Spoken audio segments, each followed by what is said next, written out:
भाई दूज की कहानी। एक समय की बात है, एक बूढ़ी माँ थी। उसके एक पुत्र और एक पुत्री थी।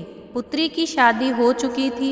एक दिन भाई दूज के त्यौहार में बेटे ने अपनी माँ से बहन के घर जाने का अनुरोध किया। तब बूढ़ी माँ ने कहा, बेटा, तेरी बहन तो बड़ी कालिया है, वह हर वक्त तुझसे लड़ती रहती है, तू उसके घर जाकर के क्या करेगा। बेटे के अनुरोध करने पर बूढ़ी माँ ने उसे अपनी बहन के पास जाने की अनुमति दे दी। भाई अपनी बहन से मिलने के लिए घर से निकलता है। रास्ते में उसे नदी मिलती है। नदी बोलती है कि मैं तेरा काल हूँ, मैं तुझे डुबाऊंगी। तब भाई कहता है कि मैं कई साल बाद अपनी बहन से मिलने के लिए जा रहा हूँ, उससे मिलकर आने दो, फिर वापस आते वक्त तुम मुझे डुबो देना। तो नदी मान जाती है और उसे रास्ता दे देती है।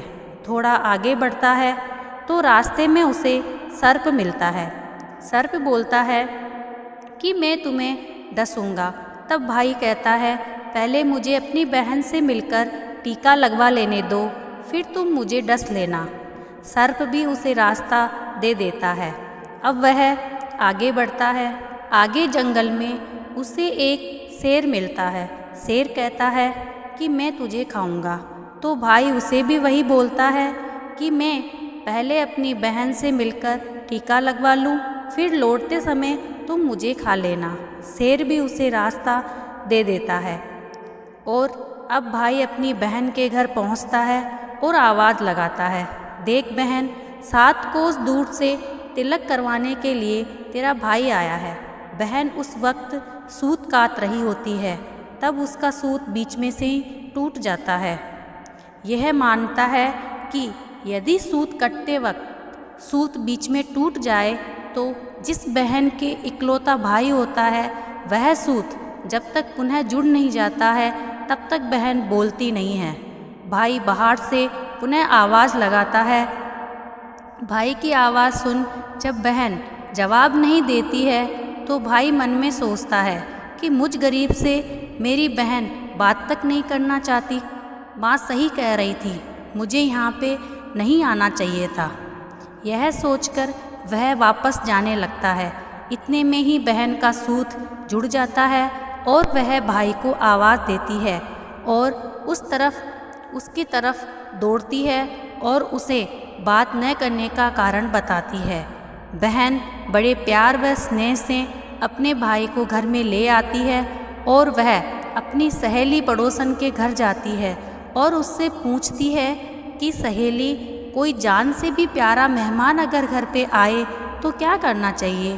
पड़ोसन मजाक में कह देती है कि तेल से चौका लगाना चाहिए और घी में चावल पकाने चाहिए। भोली बहन पड़ोसन की मजाक को समझ नहीं पाती है और वह वैसा ही करती है। और अब न तो वह चौका सूखता है और ना ही उसके चावल पकते हैं। इधर भूखा भाई उससे कहता है, बहन बहुत भूख लग रही है, खाना परोस दो। तब बहन बोली, भाई आज नहीं तो मेरे चावल सीज रहे हैं और ना ही ये चौका सूख रहा है। भाई ने पूछा कि कैसे तूने चौका लगाया है और कैसे तूने चावल चढ़ाए हैं। बहन बोली कि मैंने पड़ोसी सहेली से पूछा था, उसने कहा कि जान से प्यारा मेहमान अगर आए तो तेल का चौका लगाना चाहिए और घी में चावल चढ़ाने चाहिए। भाई बोला, अरे मेरी भोली बहन, कभी तेल का चौका कभी सूखा है और कभी घी में चावल पके हैं।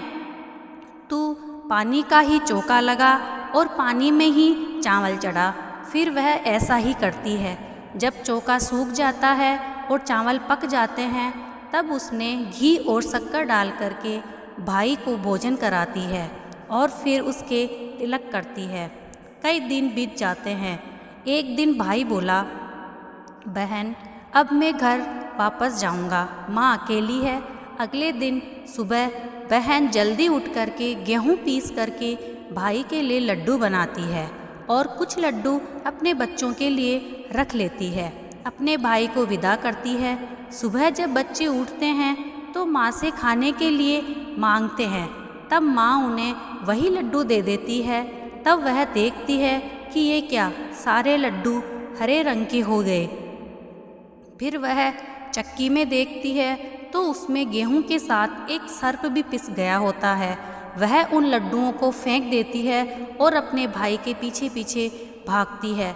रास्ते में एक पेड़ के नीचे उसका भाई बैठा होता है।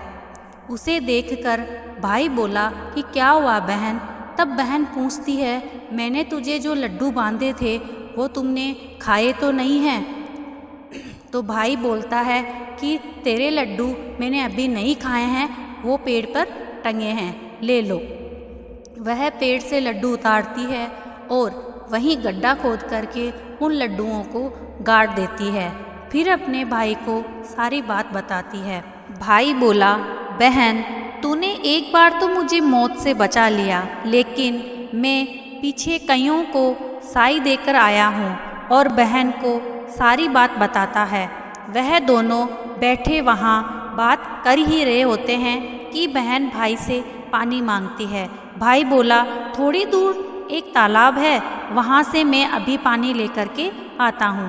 बहन बोली कि नहीं, मैं खुद जाती हूँ और पानी पी करके वापस आती हूँ। वह पानी पीने तालाब में पहुँचती है तो देखती है कि वहाँ एक बुढ़िया बैठी हुई है। वह उसके पास जाकर पूछती है कि माँ, तुम यहाँ पे क्यों बैठी हो? तब वह बुढ़िया बोलती है कि मैं विधाता हूँ, एक बहन के भाई की तांत गाड़ रही हूँ। तब वह पूछती है, माता वह कौन भाई है? तब विधाता बोलती है कि एक भाई जिसके प्यार में उसकी बहन ने सर्प की हत्या कर दी। बहन सोचती है यह तो मेरा ही भाई है। वह घबरा जाती है और विधाता से पूछती है, माता उस भाई को इस श्राप से बचने के लिए क्या करना होगा? विधाता उसे बताती है कि उसकी एक बहन है। जब वह उसे गालियाँ दे और उसकी शादी होने तक यदि वह हर घात को टाल देती है तो उसका भाई बच सकता है। वह तुरंत अपने भाई के पास जाकर वह कहती है, भाई मैं तुझे माँ के घर तक छोड़ने चलूँगी, लेकिन रुक, मैं अभी आती हूँ। और वह शेर के लिए मांस, सर्प के लिए दूध और नदी के लिए ओढ़नी लाती है और दोनों भाई बहन आगे बढ़ते हैं। रास्ते में उन्हें पहले शेर मिलता है। जैसे ही वह भाई को खाने के लिए आगे बढ़ता है, बहन उसके आगे मांस का टुकड़ा डाल देती है और शेर मांस के टुकड़े को खाने में लग जाता है और दोनों भाई बहन आगे बढ़ते हैं। आगे उन्हें सर्प मिलता है और सर्प उसे डसने के लिए आगे आता है। बहन सर्प के आगे दूध का प्याला रख देती है। सर्प भी दूध पीने लगता है और वह दोनों अब आगे चलते हैं। रास्ते में उन्हें नदी मिलती है जो भाई को डुबाने को तैयार होती है, पर बहन नदी को ओढ़नी ओढ़ा देती है। खुश होकर के नदी रास्ता दे देती है। अब वह दोनों भाई बहन आगे बढ़ते हैं और अपने घर पहुंच जाते हैं। बेटी को देख करके माँ खुश हो जाती है, पर बहन उसी समय भाई को गालियाँ देने लगती है। तब माँ बेटी से कहती है कि इस कलिया बहन को क्यों लेकर के आया है? तब भाई बोलता है कि माँ, बहन तो बहुत अच्छी थी, पता नहीं पर इसे आते ही क्या हो गया है। थोड़े दिनों में भाई का रिश्ता आता है। तब सब कहते हैं कि बहन तो पागल है पर भाग्यवान भी है। पर जब ससुराल वाले सगाई के लिए मिठाई लाते हैं तो बहन कहती है, इसकी मिठाई क्यों बांटते हो, पहले मेरी मिठाई बांटो। कई बड़े बुजुर्ग बोले, इसे भी भाई के साथ बैठा दो। सगाई शुरू होती है। वहाँ आग लग जाती है। बहन को तो पता ही था कि उसके भाई का घात है। उसने तुरंत ही वह आग बुझा दी। अब कुछ दिनों बाद शादी के कार्यक्रम शुरू होते हैं, परंतु बहन हर समय भाई के साथ रहती थी। जब भाई की निकासी होने लगती है तब बहन बोली, अरे इसकी निकासी क्यों करते हो, पहले मेरी निकासी करो और इसे पीछे के दरवाजे से लेकर के जाओ। बहन के इतना बोलते ही आगे का दरवाज़ा टूट करके गिर जाता है। सब कहते हैं भले ही बहन कलिया है पर बराबर भाई की जान बचा रही है। जब भाई फेरों में बैठता है तो फिर बहन कहती है, इसकी जगह पे मैं फेरों में बैठूंगी। शादी के बाद जब दूल्हा दुल्हन की रात जगाती है तो बहन कहती है, इसकी नहीं, पहले मेरी रात जगाओ। कई लोग बोले बीच में पर्दा लगाकर इसे भी साथ में सुला दो। रात में जब भाई और भाभी सो जाते हैं तब वहाँ पर एक सर्प आता है। बहन तो तैयारी में ही बैठी थी, वह उसे पकड़ करके टोकरी में रखकर सो जाती है। आज वह कई दिनों में निश्चिंत होकर के आराम से सोती है। इधर उसकी माँ सोचती है, बेटी के उठने से पहले ही मैं मेहमानों को विदा कर देती हूँ, वरना फिर से शोर मचाएगी। जब बेटी उठ कर के देखती है तो घर में कोई भी नहीं दिखता। तब वह माँ से पूछती है कि माँ, सब मेहमान कहाँ चले गए? तब माँ कहती है कि बेटा, सब मेहमानों को विदा कर दिया है। तब बेटी बोलती है कि माँ, सब मेहमानों को वापस बुलाओ, तभी मैं विदा होऊंगी। उसके कहने के अनुसार माँ सभी मेहमानों को वापस बुलाती है। तब वह माँ से कहती है कि माँ, मैं आज के दिन के लिए ही पागल बनी थी। मैंने पालने में पूत और चूल्हे पर दूध छोड़ा था। मेरे इस भाई पर 7 घात थी, वह टालने के लिए मैं ऐसा कर रही थी। उसकी यह बात सुनकर माँ और भाई बहुत खुश हो जाते हैं और सबसे पहले अपनी बेटी को विदा करते हैं और उसके बाद सभी मेहमानों को विदा करते हैं। इस दिन के बाद से ही हर बहन अपने भाई के लंबी उम्र की कामना से भाई दूज का त्यौहार मनाने लगी। इस दिन बहन भाई का टीका करती है और यह कथा को सुनती है।